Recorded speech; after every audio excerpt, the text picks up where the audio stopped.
Hi guys, நம்ம வந்து gaming video தான். கேமிங் வீடியோ பற்றி நம்ம வந்து அவ்வளோ ஸ்பெசிஃபிக்கானு சொல்லலை. நம்ம வந்து இன்னொரு லோன் வீட்டில் எப்படி கம்பெனி கொடுப்போம், லோன் கடைக்கு கொடுக்க போய் உங்களுக்கு தெரிஞ்சுக்கணும். ஐஜிஎன் கேமிங்குக்கு கண்டென்ட் அவுட் ஆகிடுச்சு இன்றைக்கின்னு. கண்டென்ட் நிறையா தான் இருக்குது, நான் வந்துட்டு அதுக்கப்புறம் காட்டுறேன். ஆனால் வந்து இப்போ நம்ம எப்படி வந்து இது விளையாடணும்னு கிடைக்காது. டிஃப்ரெண்ட் கண்ணில் எப்படி வருவோம், அது மாதிரி ஸ்னைப்பராக இருந்துச்சுன்னு வச்சுக்கோங்களேன். ஸ்னைப்பராக இருந்துச்சுன்னா எப்பவுமே மூவ்மெண்ட் கொடுத்துட்டே இருங்க. மூவ்மெண்ட் கொடுத்தாலே எனிமி ஈஸியாக அவுட் ஆயிடுவான்.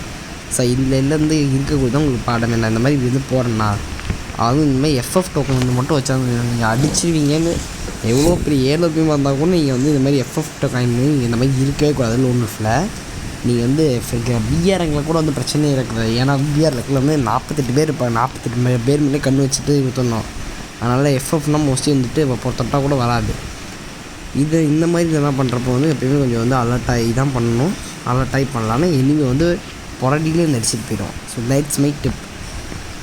நீங்கள் பாருங்களேன், இந்த மாதிரி நானும் அப்படியே இந்த மாதிரி வந்துட்டு நானும் கத்தி குத்துக்காரனாக ஆரம்பின்னு சொல்லிட்டு இந்த மாதிரி நீங்கள் பண்ணுவோம். ஒருவேளை அவன் மட்டும் வந்து கத்தி குத்துக்காரனா வந்துட்டு ஃபஸ்ட் நைஃப் எடுத்துட்டாங்கன்னா நீங்கள் எடுக்கக்கூடாது.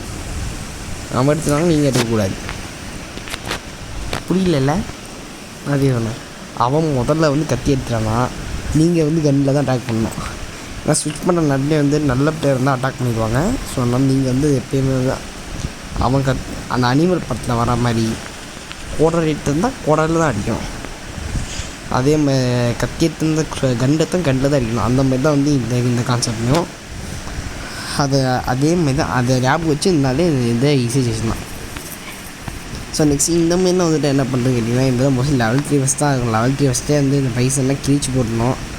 அந்த இதில் இதெல்லாம் ஜஸ்ட்டு ஸ்கோப் பண்ணி அழுத்திப்பிடிங்க. நீங்கள் லாரா கேட்டர்னா வச்சுருந்தா சரியாக இருக்கும். லாரா கேட்டர்னா வச்சுருந்தா 50% அக்யூரேசி. இங்கே பாருங்கள், இந்த மாதிரி இன்னும் லைட்டாக ட்ராக் பண்ணாலே போதும். இல்லை மண்டே வச்சு அழுத்தி பிடிச்சிங்க. லாரா கேட்டர் வச்சுக்கோங்க. லாரா கேட்டர் இந்த மாதிரி சரியாக நல்லாவே இருக்கும். அதுவும் இதுமாரி போகிறப்போ வந்துட்டு இம்பார்ட்டண்ட்டான கேரக்டர் ஸ்கில் என்னன்னா வந்து முதல்ல ரஃபேல் வச்சுக்கோங்க. நம்ம மொட்டை பாஸ் வச்சுக்கோங்க. அதுக்கப்புறம் லாரா வச்சுக்கோங்க. லியான் வச்சுக்கோங்க. ரைடன் வச்சுக்கோங்க. நீ எதுக்கு தான் வைக்கிறீங்கன்னு கேட்டிங்கன்னா, இந்த மேட்ச் எனக்கு நான் வைக்கல, அதுதான் பிரச்சனையே. ஸோ ரைடன், லாரா, ரஃபேல், லியான் இந்த 4 கேரக்டர் மட்டும் வச்சுருந்தீங்கன்னா இங்கே மோஸ்ட்லி வந்துட்டு அடிச்சிடலாம். ஸோ இந்த மாதிரிலாம் இருந்தால் கூட வந்துட்டு ஸ்கோப்பு தான் வச்சு பார்த்தீங்களா. எனக்கு வந்து லாரா கேரக்டர் இருந்துச்சு, நல்லா அடித்தேன். ஸோ மோஸ்ட்லி எப்பவுமே வந்துட்டு ஸ்கோப் வச்சு அடிக்க ட்ரை பண்ணுங்கள். அதுவும் லாரா கேட்டர் இருந்தால் மட்டும் தான் ஸ்கோப் வச்சுருக்கீங்க. இல்லைனா நீங்கள் ஸ்கோப் வச்சு அடித்தாலும் அடிக்காமல் இருந்தாலும் ஒரே கறி தான். ஸோ அதுவும் எப்போயுமே இந்த மாதிரி காட்டுத்தனமாக இந்த டனல் இடத்துல நீங்கள் ரஷ்ஷே பண்ணக்கூடாது. ஏன்னா வந்துட்டு ரஷ் பண்ணிங்கன்னா வந்துட்டு ஈஸியாக வந்துட்டு நீங்கள் அந்த பிரேக்கு போகிறதுக்குள்ளேயே உங்கள் வண்டியை அடிச்சு கொண்டு விட்ருவோம். எங்கே க்ளூவல் கையில் பிடிச்சிக்கிட்டே ஓடினீங்கன்னா மட்டும்தான் அதை தப்பிக்க முடியும். இல்லைனா நீங்கள் டக்குன்னு மாற்றுறதுனா கூட மாற்ற முடியாது.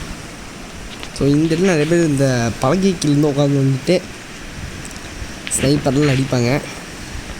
நான் என்ன சொல்கிறேன்னா அடிங்க. ஆனால் அடிக்கிறப்ப வந்து மேலே மண்டையை வந்துட்டு பெரிய ஹேர் ஸ்டைல்லாம் வைக்காமல் ஒரு சின்ன ஹேர் ஸ்டைலாக வச்சு பண்ணிக்கோங்க.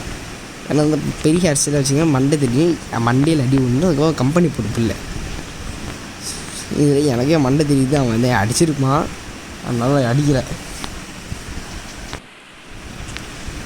அதுவும் இந்த இடத்துல இந்த மாதிரி இவனை மாதிரி நிற்கவே கூடாது. நம்ம வந்து இந்த மாதிரி நின்னாலே அது ஒரு பிரச்சனை தான். ஸோ இன்றைக்கி வீடியோ ரொம்ப ஷார்ட்டாக தான் முடிஞ்சிருக்கேன்.